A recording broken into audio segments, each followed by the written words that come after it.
Smashwords, Kobo, Barnes & Noble, Apple. My personally, I go with Amazon and Smashwords. CreateSpace is also a sub-company of Amazon. CreateSpace.com, and the other one, Amazon.kdp.com, I believe it is, or no, kdp.amazon.com is for the Kindle. Smashwords, if you publish it, it basically goes to Kobo, Barnes & Noble, everything anyway. It goes in all the different formats. So instead of chasing every different place down, I go through Smashwords and Amazon. That basically hits the whole market for the most part. So it's, that's, like I said, they're relatively easy to use. Like if you use CreateSpace, they actually will walk you through the steps on how to do it. For formatting it on the interior, that's one thing that's actually a question. A lot of times it's actually, if you scroll down to the bottom of the screen when you're in interior, the third option down, it says use their, they have a step-by-step guide, and it's just screen caps of the screen of the Microsoft Office document of how to format your document to fit their standards. And the CreateSpace standards pretty much work. It works almost perfectly with Smashwords and with Amazon and everything else. And then Smashwords, they said, well, I just lost my word. They convert it to the proper formatting for everything else, like for Barnes & Noble, for Apple. They have their own stylish guidelines. They do have a free Kindle book you can download in PDF or whatnot. You can read through it and walk through that. But CreateSpace, it's almost like a one-size-fits-all formatting. Then you go to the Kindle Direct Publishing website. To get to either one, you can just go on Amazon.com, scroll all the way down to the bottom. It'll say Publish with Us. Just click on that, it'll take you to CreateSpace. The only issue I had was when I first got into it, CreateSpace, they only dealt with the physical books, the print books. And they didn't switch to Kindle. I actually messaged them one time, and they said they would charge me $60 to convert it, which didn't make sense. I did more checking and found that the Kindle site was separate. So you can go to the Kindle site and do it for free. Everything can be for free. CreateSpace offers paid packages where you can get their help. They can make your cover for you. They can help you this, and they can offer, you can pay for the services. But I don't, because it's easier just to study it and to learn it myself. I can format the book in 5 minutes, and I can get it ready to publish in like 10 minutes.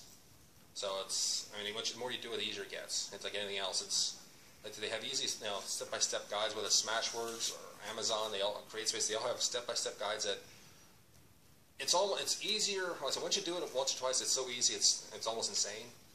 But the first time, you will probably curse your computer out because you will miss something. I even missed something to this day.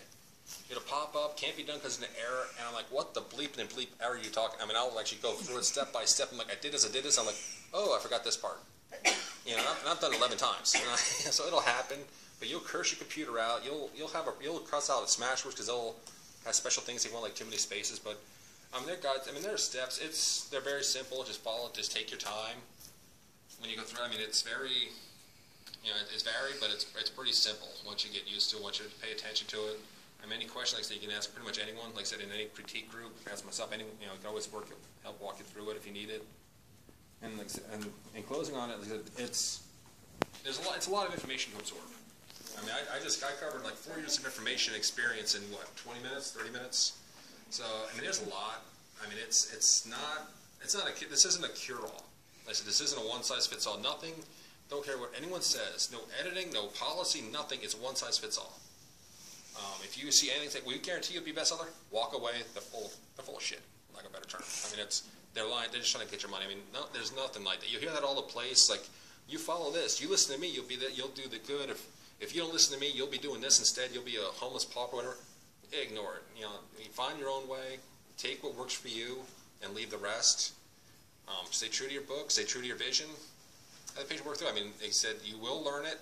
You can feel free to keep this. And like I said, and Sherry's blog post, read through that. That's just her own personal reason for that. She did say add number 6 to that one, because like I said, you can change your publishing date if you have to. You're not locked into a contract under why she's leaving. It's one of the things with self-publishing. You can move everything. Your publishing date. When you do this, when you want to do that, you can move everything around. You're 100% control.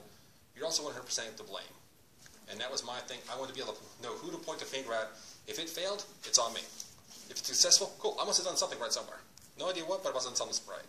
That's just me. I just want to know who I can point the finger at. I don't want to sit there and say, well, if someone would have pushed us a little bit more at this level, that level. No, I wanted to know, okay, blame's on my shoulders. That's my personal thing. I'm not a big fan of passing the buck, and I just want to know who to sit there and say, okay, well, who's the idiot in charge of this? And in this case, I'm front and center. But then you get all the credit for the good, too. Which I usually pass off because, like I said, I sold all those books. I have no idea how. I call lightning in a bottle. I'm not bad-mouthing it. I'm not turning it down.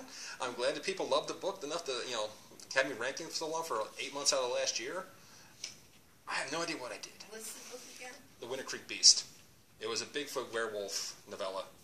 I was one to combine the two, and one day I was watching Mountain Monsters on, Discover America, and the light bulb just went off. And it's a trilogy of 3 books coming out this year, and the first one came out, people loved it, it exploded.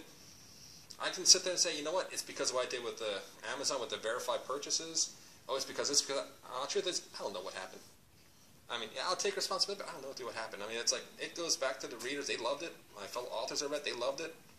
Great. What was the name of it again? Oh, the Winter Creek Beast. It doesn't sound like my kind of book, but... Yeah, it's a horror folklore-ish type of thing. It's based on Salem's, like in Salem, the witch trial. A young man is cursed. He becomes a monster, basically a marauding monster that's just driven by hate. And it goes to the current day. They're in a small town, and people are literally getting ripped apart. And they're thinking it's a bear attack, but the one gets like, it can't be a bear. Bears don't just leave half a body. It's just different things like that. I mean, I'm a small town boy. I grew up in the country, so I kind of know the woods to a certain extent. I put some of it in there. I mean, I know some friends have poked holes in a couple spots, but I'm like, well, I never hunted with dogs, so I couldn't. I only had one guy, like a handful of animals. But yeah, I mean, it's people loved it. I mean, it's not gory. I prefer more psychological horror. Not gory. No, I have a couple of things, like a couple blood splatters here and there, but I don't really. I love the gore when watching it. I like to figure out how they do it in movies. But writing, I'm more psychological horror. And it's more horror, folklore. Like I said, it goes in Native American traditions, like skinwalkers. Like the sheriff. He's like, he's guarding his tribe is now the town. So he's basically, it's passed down from his grandfather to him to guard the town. So it's like, so it's just my little thing. It worked. People loved it. I wasn't going to turn my nose up at it. I really, really, really wish I knew what I did. Keep on doing it.